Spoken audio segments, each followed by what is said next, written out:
Do you know that management control problems can be avoided? My name is Paulino Silva, and in this video I will present how to improve management control. If you are new here, make sure you click the subscribe button. Management control problems come from diversified causes, which will be analyzed as follows. The first main cause of management control problems is lack of direction. This happens when employees do not know what is expected from them. In this situation, employees do not have an orientation line, so they are not able to adequate their performance to what the organization needs.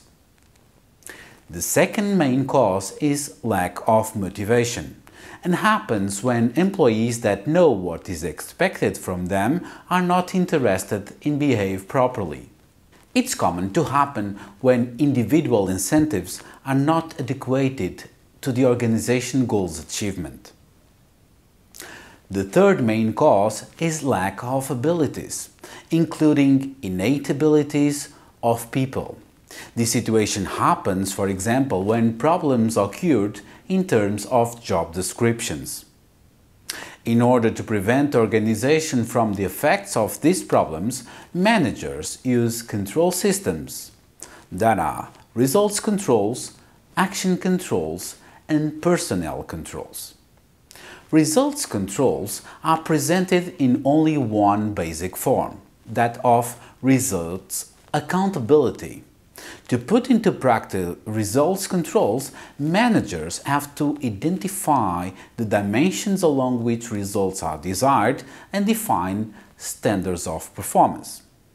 Then they measure performance on these dimensions and compare it with the predefined standards.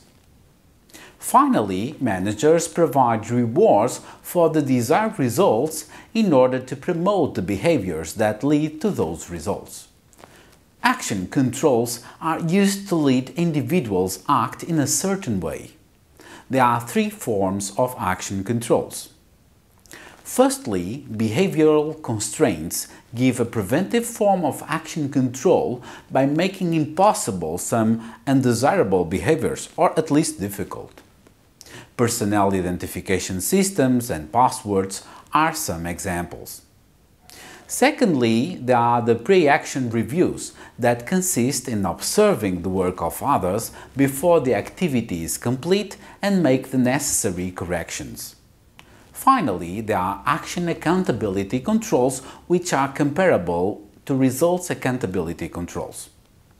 For implement action accountability controls, managers should define the limits of satisfactory behaviors in the form of work rules, policies and procedures, follow the behaviors that employees engage in, and penalize deviation from the defined limits. The use of personnel controls can result into 5 basic forms. The first is through improvement of selection processes and recruitment policies. The second form is training programs to prepare individuals for their organizational functions. The third basic form of personnel controls is to provide the necessary resources to help individuals understand their roles better. The fourth is to build a strong organizational culture that allows the identification of individuals with objectives and values of the organization. The fifth is to compensate in a group basis, for example, through creation of work teams. Thank you very much for your attention. I will see you on the next video.